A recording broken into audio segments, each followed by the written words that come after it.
de Macky Sall ak yeneen action yoo nga xamante ni si def na ko ci comme quoi Juan Branco li mu doon def pour ces pays bokk na ci aussi Oumou Kalsoum Diallo mu nekk Oumou Diallo bi nga xamante dafa demoon na sojidi moom tam doon ruube bokk na ci itam li nga xam ne moo nekk Horizon Sans Frontières ak ñi nga moo nekk les collectifs des victimes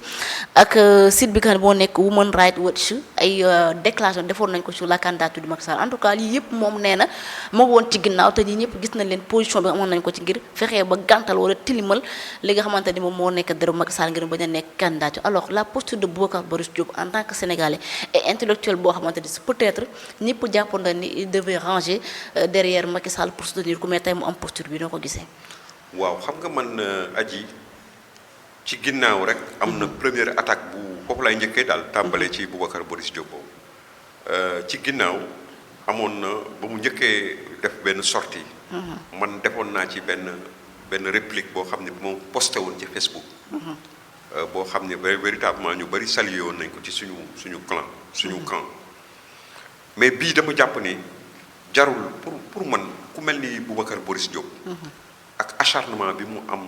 ci président Macky Sall pour un intellectuel man li ma ko jàppee am na sax ñu naan ay xama un intellectuel un communiste xaw ma lan Boubacar Diop il est très loin de l'idéologie communiste marxiste léniniste il n'en est pas un ñooñu xeeb nañu ku mel ni Boubacar Boris Diop parce que Boubacar Boris Diop boo koy seet c'est un intellectuel dégénéré un dégénéré un gars haineux boo xam ni mais il déverse sa bile nauséabonde sur le président Macky Sall sans raison n'est-ce pas bu nga xam ni leneen du ko expliquer lu dul kañaan moo koy expliquer te gis nga booy seet dañ koy sëriñ si dañ koy yoon nee nañu ñaara ngi nii ñoo gën a añaan ci àddina mooy doomu soxna ñi ci bëri dañu añaan ak intellectuel boroom xam-xam moo mel noonu boroom xam-xam ñu ci bëri am na loo xam ne buñ ci bokkulee rek sëllëx ci suuf waaw comme dama ba doomu soxna yi baal mais loolu c'est quelque chose bu nga xam ni qui coule de source kañaan dëgg boo koy seet ci ñooñu nga koy gisee da ngay gis koo xam ni day am kilifaam ci diine boo xam ni moo ko jiite mu nekk ci suuf peut-être am na xam-xam jàng na mais amul barkewu sant Mbàkke wala mu am barkewu sant Si wala mu am barkewu sant Ñas nekk ci seen biir di leen ruur di génne seen ay secret di leen jéem a yàq seen der wala ñoo xam ne ñoo bokk ak ñoom sant sax mais amuñu dimension bi ñooñu am ñu leen di jéem a ruur di dugg seen biir di leen mel ni max maara day taali secret bu am ci seen biir famille ñoo koy génnee wala yu mel noonu intellectuel aussi nag moo ci rawati intellectuel occidental surtout nag africain yi le mal de l'Afrique ce sont ces intellectuels le plus gros mal le plus gros problème de l'Afrique mooy intellectuel yi mu am parce que ay intellectuels yi nga xam ni ñi ci ëpp tey boo ko xoolee rek nga xam ni ils sont sur des positions de lâcheté loo xam ni dañu war a taxaw xar ci seen tànku tubéy dañuy toog croiser les bras di seetaan ñenn ñi nga xam ni seetaanuñu dañuy nekk di sot mais ku ne xam na ni réew mi ñii nga xam ne tey ñoom ñoo fi nekk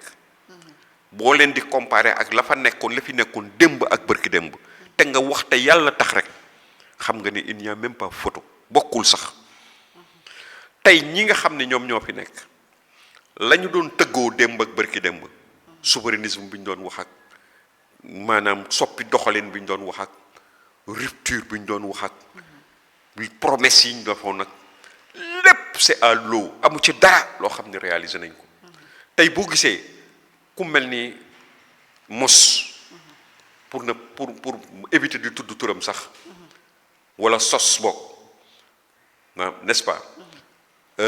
soo ko gisee tey mu taxaw di xool président bi xam ne moom la moo fi nekk muy président Bassirou Faye di ko reprocher naan ko di ko xasee naan maa ngi toog ba xam ban relation la ñuy am ak Banque mondiale ak FMI amuñu sax programme ak FMI naka la ñuy développer réew mi te amuñu sax programme ak FMI su fekkee ni loolu dafa jóge ci mos nga xam ni ñii kii kooku torox na parce que koo xam ne da nga doon taxaw di wax naan yow woote presse benn plan de redressement économique et social boo xam ne yaa ngi ko basé ci mais ay axes yoo xam ne ay kenowu souveraineté ni 90% wu li wala 95% wu li nga xam ne moom nga bëgg développer réew mi yaa ngi koy jëlee ci réew mi ci askan bi ci ay impôts ay taxes nga yaakaar ne loolu xas FMI xas Banque mondiale xas institution financières yi nga xam ne ñoo am ci àddina sur le plan international ni yaakaaroo ci ñoom n'est-ce pas di ko tëggoo moom loolu la doon tëggoo mais dem ba tey nga nekk dans une demi-opposition parce que dàq nañ la ci gouvernement bi daw nga nekk daw làqu assemblée nationale président bi nga xam ne yéen a bokkoon camp nga naan que maa ngi xaar ba xam yow ban programme ngay tëgg ak FMI amuloo programme ak FMI di ko reprocher loolu wan na la ne kooku c'est un échec mais assumé kooku il n'est même pas cohérent avec lui-même tey kii nga xam ne tey moo fi nekk di président de la République moom tamit ci côté nga xool la mu doon wax démb ak bërki démb en matière de souveraineté et tout ak tey ni mu toppee ci ginnaaw institution financière yi di daw ci seen ginnaaw ba ñuy xalaat sax yenn xalaat yi ñu doon développé léegi ñuy xalaat nan mën na lëkkaloo ak loolu ah nga xam ne ils ont tous les deux échoué lamentablement échoué. mais souveraineté du slogan bu ñu toog di ko waxtaanee nii. mais c'est des slogans mais tey Boubacar Boris Diop bu xooloon ci loolu bu doon intellectuel la mu xool ci loolu. Le président Macky Sall n'a jamais dit que ni wala les autres présidents qui l'ont précédé qui l'avaient précédé mësuñu woon wax ni ñoom seen dañuy exclure Banque mondiale wala nangam souveraineté souverainisme la ñuy doxal wala nangam ak nangam ñoom dañu nekkoon ay nit ñu xay ñu nekk ci biir àddina xam ni ci biir àddina la ñu nekk xam ni le monde la nit ñi dañu am relation yi kenn mënu ko dindi loo xam ni la ku ci nekk am nga loo yaakaar ci sa morom boo amee boo dee réew mu am doole wala nga doon réew mu ñàkk doole àddina si noonu la tëddee ñu taxaw ci loolu taxaw ci taxaw bu am fulla ak fayda ba tax Sénégal nekk sur les rampes du lancement vers le développement et l'émergence ñu bàyyi fi liñ fi bàyyi tey boo koy xool ñi ngi toll ci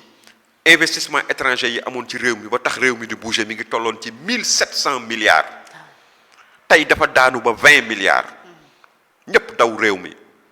un Boubacar Boris Diop un intellectuel taxaw naan ay di taxaw di sànni xeer président Macky Sall ak di taxaw naan mooy ndijaayu régime bi fi nekk et tout gàcceem la il est petit xam nga intellectuel bu saay-saay moo ko xam ni tekkiwul dara ñooyam xam-xamam amul njëriñ parce que c'est un dégénéré c'est quelqu'un mu nga xam ni dafa bàyyi la mu nga xam ni moom la waroon taxawaay ba mu waroon taxaw moom la jël teg ko na leen dem taxaw beneen taxawaay boo xam ni moom moo xam pour quelle raison mu taxawaay boobu mais ñun jàpp nañ ni face à quelqu'un comme Boubacar Boris Diop man de dootuma ko tontu face à lui j'affiche le mépris parce que xam nga jëkkee lu bon ak nga mujj gu rafet moo am solo mais mujjëm narul rafet moom mujjëm rafetul parce que tamit xam nga nit ki nga juum nga xam ne da nga juum nga taxawoon am honnêteté wu taxaw ni dama juum loolu véritablement maanaam ndam la lu martaba la mais nga juum ba pare di persister ci njuum gi nga juum di ko jéem a dëggal mais vraiment kooku sa affaire la su ma dellu see ci président Macky Sall ak yi nga xam ne moom la ñuy wax événement yi ñu doon wax ay événement 2021 2023 ay nit ñi fi dee mais loolu à l'international les gens ils sont édifiés depuis très longtemps sur cette situation. Normalement ils sont informés. xam nañu lépp li fi xewoon la preuve patente la preuve nga xam ni irréfutable par rapport ak le fait que ñu xam loolu mooy la candidature du président Macky Sall. Le fait que candidature am jàll que mu mën a nekk bokk ci les juróom-benni doomu àddina yi nga xam ni jàpp nañ ni war nañu mën a naw jiite àddina si ci nekk secrétaire général des Nations Unies c'est une preuve nga xam ni irréfutable que ñoom xam nañu ils se sont fait une religion sur ce qui s'était passé au Sénégal. Qu'est-ce qui s'était passé au Sénégal? La répétition elle est pédagogique. Il y avait un homme boo xam ni qui avait des contradictions avec qui avait des problèmes avec une fille du Sénégal, une paysanne, une petite paysanne orpheline de mère bu ñëw dans la ville cruelle, n'est-ce pas, pour paraphraser l'autre di jéem a daan dooleem pour essayer de lier le bois au bois pour essayer am lu mu dundalee ay mbokkam ay ñoñam mu ñëw fii am ay adultes yu véreux